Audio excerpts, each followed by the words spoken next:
যখন কেনে তো একবারেই কেনে, মানে আমার হাজবেন্ড এদিক দিয়ে ডাব কিনেছে, আবার অন্যদিকে আমার শাশুড়ি মা ওই ডাবওয়ালার কাছেই ডাব কিনেছে। মাও জানে না তার ছেলে কিনেছে, আর ছেলেও জানে না তার মা কিনেছে। ডাবওয়ালা জানতো, কিন্তু ওর তোর ব্যবসা ওইটা, ও কি আর বলবে যে তোমার মা কিনেছে? আর মাকে গিয়েও বলেনি যে আপনার ছেলে কিনেছে। তো হ্যালো ফ্রেন্ডস, গুড মর্নিং। কেমন আছো তোমরা সবাই? আশা করি খুব ভালো আছো।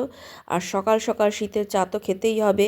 এদিকে ভেটকি মাছও বার করে জলে ভিজিয়ে দিয়েছি, মুসুর ডাল ভিজিয়ে দিয়েছি, ভাত বসিয়ে দিয়েছি। সকাল সকাল বলতে 8টা বাজে, কারণ আজকে সানডে, ছুটির দিন, তাই একটু শুয়েছিলাম। তো দুই ছেলেই কিন্তু আজকে আর বেরোয়নি, দুজনেই ঘুমাচ্ছে। আজকে সোনুর খেলা ছিল না, তাই শুয়ে রয়েছে। আর শানের জিম আছে, কিন্তু ও বিকেলে যাবে। কালকে রাত্রেবেলা রান্না করার পর টিফিন বক্সগুলো আর মাজিনি, আজকে সকালবেলা চাটা খেয়ে তারপরে মাজলাম। তো ভেবে নিলাম কি কি রান্না করব। তো ডালটা করছি আমি ভেজিটেবল দিয়ে, আর মাছটা ভাজা বসিয়েছি। তার আগে আমি বেগুন ভেজে তুলে রেখেছি। দুটো বেগুন এমনি ভেজেছি, যেটা রুটি রয়েছে রুটি দিয়ে খাওয়ার জন্য, আর এই বেগুন ভাজাটা ভেজেছি শাক ভাজার জন্য। আর দুটো ডিম সিদ্ধ করে নিয়েছি সোনু শানের জন্য। তবে সোনু তো দুপুরে মাছ খাবে না, ওর জন্য আবার দুপুরে ডিম পোচ করতে হবে। মাছটা হয়ে গেছে। শাকটা বেছে রান্না করতে একটু টাইম লাগে, ওই জন্য সবার লাস্টে করলাম, মাছটা নামিয়ে নিয়ে। আর এই মেথি শাকটা খেতে যে কি ভালোবাসে সবাই আমাদের। আর এই ভেটকি মাছটা কিন্তু আলু, সিম আর বড়ি দিয়ে করেছি, টমেটো দিয়ে। ভেজিটেবিলটা আলু হয়ে গেছে। তা সোনু বললো রুটিটা খাবে, তো ওকে রুটিটা আবার ভেজে দিলাম। বেগুন ভাজা ডিম সেদ্ধ দিয়েও খেয়ে নিল। আমি শান ভাত খেয়ে নিলাম, আর হাজবেন্ড শাশুড়িমাও খেয়ে দোকানে চলে গেল। তারপরে তো আমি ঘর দেওয়া, ঘর মোছা করে মেশিনে জামা কাপড়গুলো ঢুকিয়ে দিয়ে স্নান করে চলে এসেছি। তো এখন ঠাকুরের বাসন মাজবো। তো দেখো আমার পুজো করা হয়ে গেছে। আর গোপালকে দেখো বালাগুলো কিন্তু পরিয়ে দিয়েছি, কেমন লাগছে। কাল তো পূর্ণিমা ছিল, কালকেই আমি পরিয়েছি। আর এত ছোট ছোট হাত, মানে হাত থেকে বেরিয়েই যাচ্ছে। যাই হোক, ঠিকঠাক ভাবে পরিয়েছি।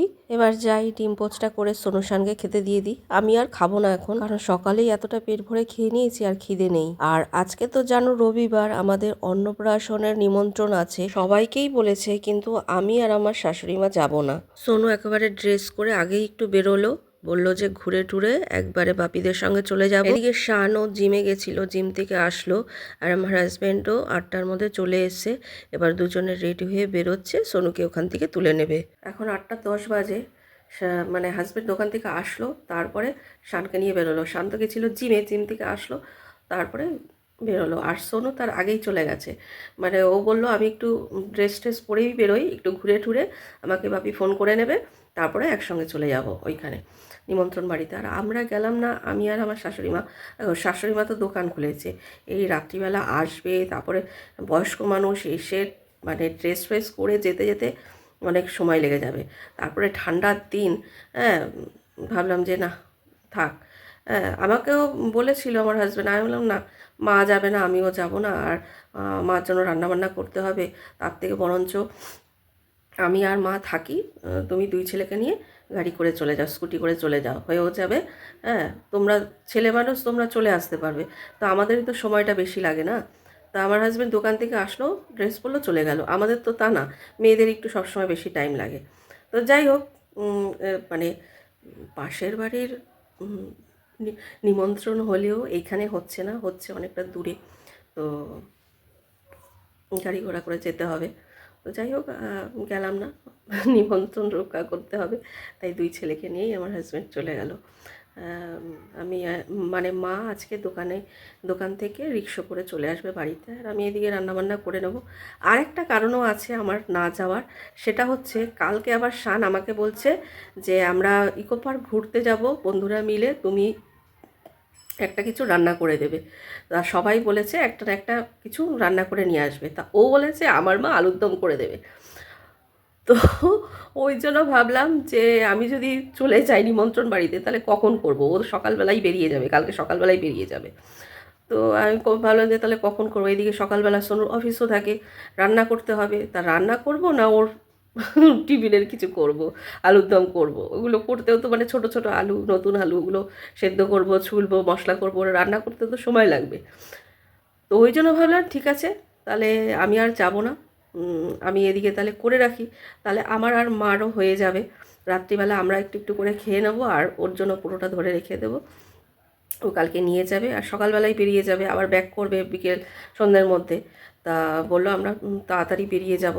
আর সোনুর অফিস আছে, তার ডালটা কিছুটা রয়েছে, ডালটা করা রয়েছে, ডালটা সকালে করতে হবে না।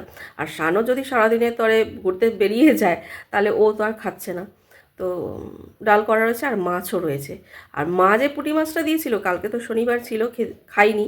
আর আজকে যে খাবো ভুলেই গেছি, বেরই করিনি, তো সেটা কালকে খাবো। আর একটু ভাজাভুজি বা কিছু সেদ্ধ টেদ্ধ করে নেব, হয়ে যাবে। এই জন্যই আরও বিশেষ করে গেলাম না। তা এখন আমি যাব রান্নাঘরে, আমার মার জন্য রুটি করি, পরোটা করি বা লুচি করি, যাই হোক একটা কিছু করব। আর আলুর দমটা করব।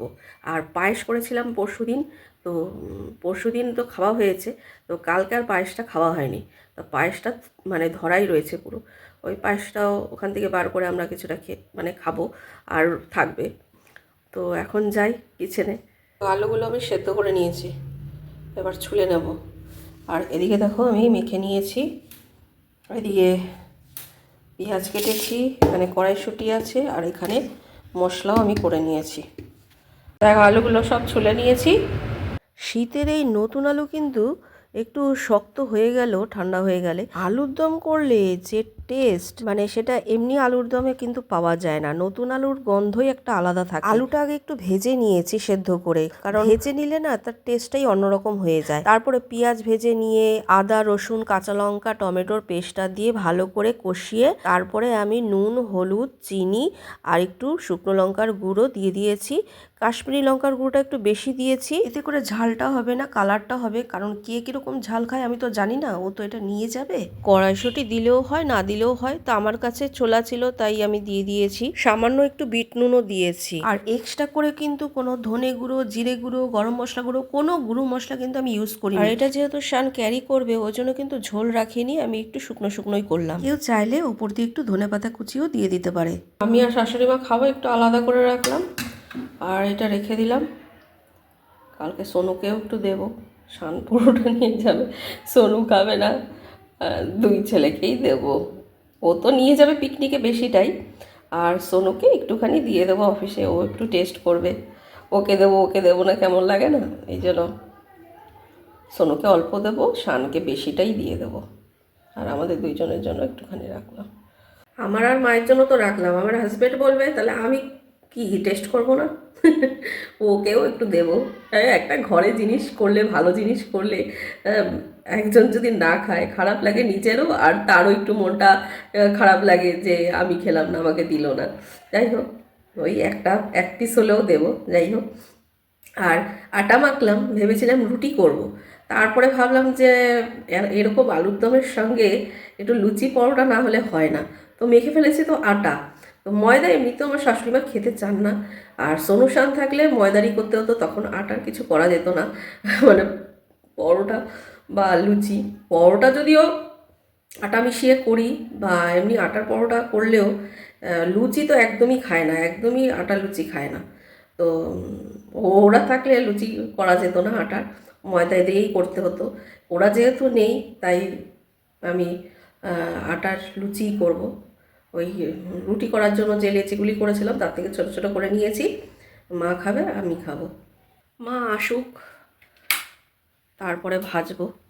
আগের থেকে ভেজে রাখলে না ঠান্ডা হয়ে যাবে, ঠান্ডা হয়ে গেলে ভালো লাগবে না। শীতের দিন তো গরম গরম দিয়ে দেবো, আসুক হাত পা ধুক, ততক্ষণে ভেজে নেবো। বেশি তো আর না, আমি আর মা খাবো। চলে এসছে, যাই এগুলো ভেজে নিই। মা চলে এসছে, তো আমি লুচিগুলো ভেজে নিচ্ছি একে একে, গরম গরম ভেজে নিয়ে খেতে দিয়ে দেবো। তো মাকেও দিলাম, আমিও খেয়ে নিলাম। আমরা খেয়ে উঠতে উঠতে ওরাও চলে এসছে। তো ঠিক আছে ফ্রেন্ডস, আজকের ভিডিওটা এখানেই শেষ করছি। আবার দেখা হবে নতুন আরেকটা ভিডিওর সঙ্গে। Good night, tata.